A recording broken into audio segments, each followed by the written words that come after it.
Welcome to the Bron Johnson Show. Yo, what's up everybody? Bron Johnson here with the Bron Johnson Show. I'm so excited for this episode today because today we are going to be talking about dating in 2020. Everybody, the hell?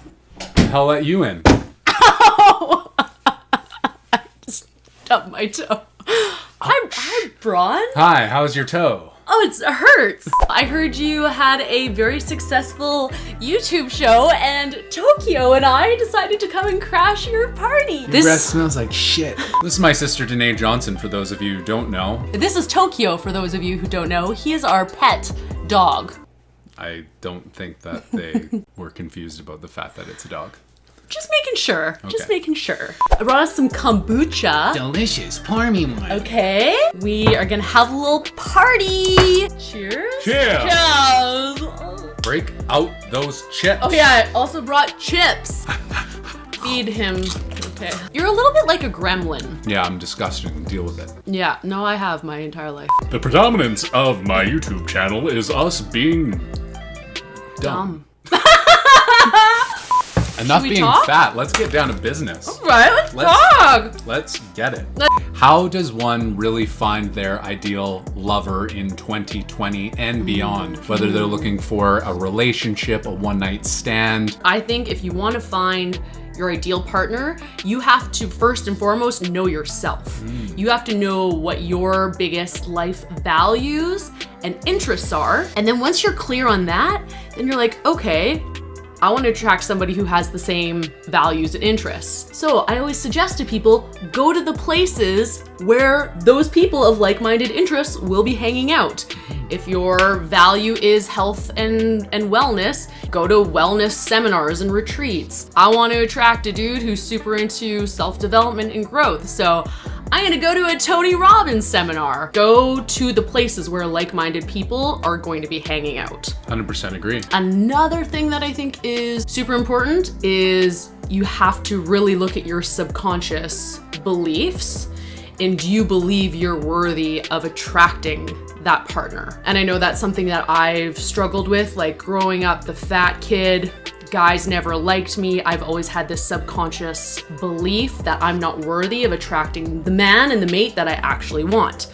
So lately I've been doing a lot of journaling, talking to myself from the standpoint of I am going to attract that person. Like, I'm so excited to attract a man who is this and this and this. He's gonna adore the hell out of me. We're gonna be crazy about one another. So like daily writing it down so it's enforcing a new belief. I love it. Everything ultimately comes down to self-worthiness, doesn't it? Of knowing your worth, knowing your value, and putting that out there and really owning that for yourself to be able to say no to the relationships that aren't in alignment with your core values and your core worth. I think in a lot of cases, people, instead of looking inside themselves to ask those important questions about what do I really value in my life? What are my goals? What are my dreams? What are my desires?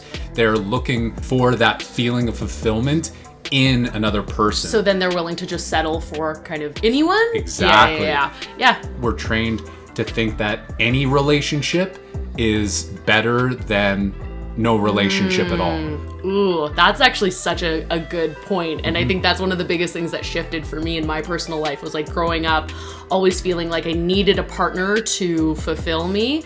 And then now being in a place where like I've spent so much time working on myself that I'm really genuinely really happy on my own. Totally. The more you treat yourself well, the more you love yourself, the weirder it's going to feel when someone comes into your life and they don't treat you that way. With respect. Yeah, I talk to a lot of girls who honestly kind of like it when guys treat them like crap. Whether you like it or not, that's like kind of an underlying belief of what you're worthy of. So if you spend more time working on loving yourself, treating yourself really well, and doing the things in life that make you feel happy and fulfilled, you're not gonna need someone to fulfill you. And yeah, you're gonna be a lot more particular about the people that you allow into your life. It's gotta be somebody who treats you as good as you treat yourself. Totally. You know? Can I ask you a question? Yeah. Are you the female Tony Robbins? Yeah, I am, guys. Let's walk on some coals. Whoa. Yeah. You are dangerous. I know. I would love to marry Tony Robbins, though. Fuck. He's probably got a huge heart.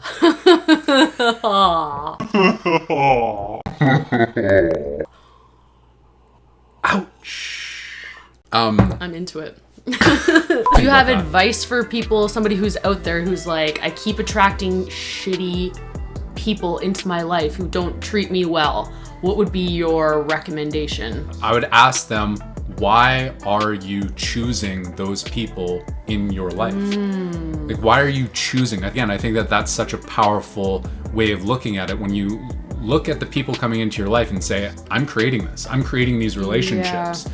You take your power back, and because you have your power back, you get to say either, yes, I'm going to continue these relationships in the way that I have been, or maybe they need to shift a little bit. Maybe I need to take space from this person, or maybe drop them off altogether. 100%. And then it's such a great feeling to be able to meet people and not feel like you need this date to work because I just need someone. It's like you go into dates and you're like, this is just another human being who I'm looking forward to learning about, but there's no like fear that you need this to fulfill you and make your life complete. Exactly. I'm not sure if you've heard of like the Disney mentality, just like Cinderella, Sleeping Beauty, Snow White, all of these women were like not complete until a man came into their lives and rescued them. And I think that combined with a lot of just social programming has programmed women to believe that, yeah, we need a relationship. We need a man to complete us and to fulfill that dream we've had since we were little girls. So I want to empower women to, own your own life. Don't need a man. Of course, when you find a partner, that is a beautiful thing, and that's fantastic. But I just hope and wish that more women out there will realize they don't need a man to complete them and make them happy, that they can do that completely on their own. Absolutely. Yes, Queen! When I listen to what you're saying, I think the biggest shift is taking it so seriously and shifting it to just having more fun. And absolutely. Really just going into it with the intention of, let's see how much fun I can have. And also, ladies, I will just say, men will freaking love it. I remember the way that men treated me once again when I was in my 20s and I took it so seriously. I was always the one kind of like chasing them and needing them, to then when I went into the dates and I was just like, I'm here to have a good time. Like, I don't know what's gonna come of this.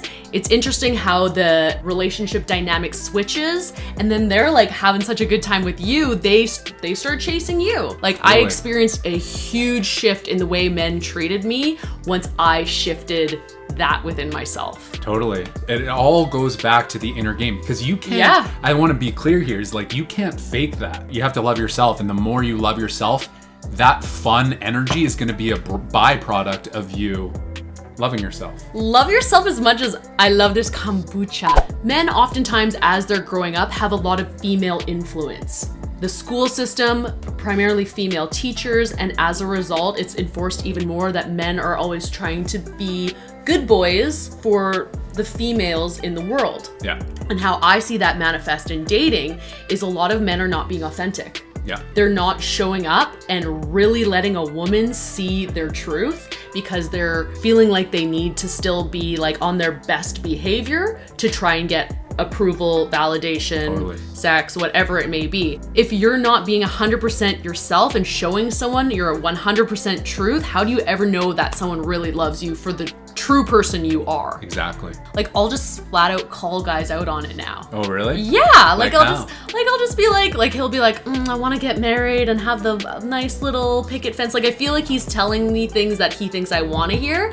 I'll be like, really? Do you? Like, why not just like go and hook up with like tons of chicks? Like, that sounds like a lot of fun. And I genuinely don't care, because at this point, I'm not vested in it being a relationship or anything. I'm just like, you're just another human being. I want to make sure that you're being 100% truthful for your own life. Yeah. Because if you're lying, that's gonna fuck up your life. And then if we did get together, then that's gonna fuck up my life too. Totally. It doesn't serve anybody to not be honest with yourself. Totally. I hear a lot of people saying that they struggle in this day and age because there are so many options out there nowadays that people aren't committing anymore. I always go back to the core principle that you're going to attract what you're dominantly putting out. If you are really aligned and focused on having a partner that's connected to your core values, and you actually stick to your guns, you actually stay true to that and not allow yourself to hook up and connect with people who aren't what you want, that person has to come into your life. I think people just get bored and complacent, and so they settle. And I also think that that's the reason why there has been over the years such an increase in divorce, because people are hooking up with people and committing to people who aren't in alignment with what they really want. Yeah. I think to sum up this whole episode, I would say, number one, find a loving connection with yourself first and foremost. To the degree that you find a loving connection with yourself is to the degree that you're going to attract other relationships, whether it's a lover, friend, business partners, whatever. You're going to attract people that are in alignment with your vibe. Pinpoint the areas of your life where you don't feel worthy, root those out, and work on them. Totally. Whether that's through therapy, a life coach, whatever it may be. Second thing on the list, I would definitely say, is know what you want in a partner. Totally. So once you get more clear on your values, the things in life that are like super important to you, write it down, visualize it. I find that to be so powerful in manifesting those things into your life. Absolutely. The third thing is don't get attached to a relationship being something that you think you need it to be in order to be happy. Allow every relationship to be whatever it is. Yeah. Don't try to make a relationship something that it's not. Go in instead and have fun. Don't take it so seriously. Yeah, get to know them, be interested in who they are as a human, and you never know. I've gone out on dates with guys where they ended up being fantastic friends. You know, like business related connections. Like you never know why this person came into your life. Don't go into the date thinking that it needs to be in this box. Totally. It could be in numerous different boxes if you know what I'm talking about. You know what I'm talking about? Okay. Number 4 on the list is just to be authentic. If you want someone to truly love you for the human you are, you need to show up as the real human you are. Let's all take off our masks and learn to just be a little bit more. I think vulnerability is like the key here, is because none of us are perfect.